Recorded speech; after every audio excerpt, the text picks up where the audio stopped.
राना तनवीर साहब, बताइएगा कि आपकी हुकूमत के नीचे जो हो रहा है और अब ये बात हो रही है कि आर्मी एक्ट का इतलाक होगा, तो ये आपके लिए अच्छी खबर है? समझने की ज़रूरत है कि आर्मी एक्ट दो तरह की चीज़ें होती हैं। एक हमने मिलिट्री कोर्ट्स बनाई थी किसी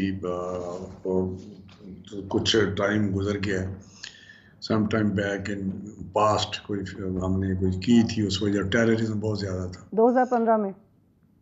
2015 को।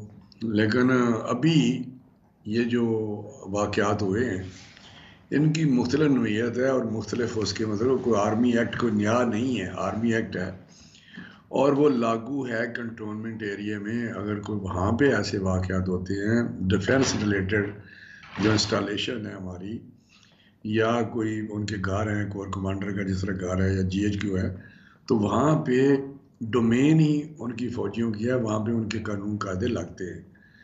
वहाँ ये नहीं है कि किसी ने रावी के पोल पे कोई बात की है तो उस पर मिलिट्री कोर्ट्स में होना है। वो उनका एक अपने मिलिट्री कोर्ट्स उनकी अपनी होती हैं, पहली लेकिन राना होती हैं। तनवीर साहब, इस बात का जवाब दीजिएगा कि ये नौबत इसलिए आई क्योंकि जो रेगुलर ब्यूरोक्रेसी है और जो रेगुलर एडमिनिस्ट्रेशन है वो अपना काम नहीं कर पा रही थी। उस वक्त राना सनाउल्लाह साहब किधर थे? उस वक्त पंजाब की निगरान गवर्नमेंट किधर थी जब वो सब मुतल्लिका इमारतों की तरफ चल के जा रहे थे?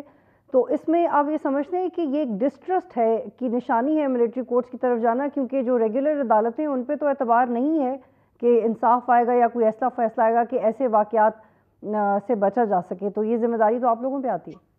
नहीं, कोई ऐसी नहीं बात। जो आपका एक पार्ट है इसका वो तो बिल्कुल दुरुस्त है कि इस वक्त जो अदालतों की हालत है, चाहे लोअर जुडिशरी है या हायर जुडिशरी है, मैं समझता हूँ कि वो कोई भी डिलीवर नहीं कर पा रहा। 40 लाख के करीब केसेस हैं जो सुप्रीम कोर्ट में पड़े हुए हैं, 40 हैं या 4 लाख है मुझे एग्जैक्ट, लेकिन ये लाख में मुझे पता है, लाख का लफ्ज लगता है।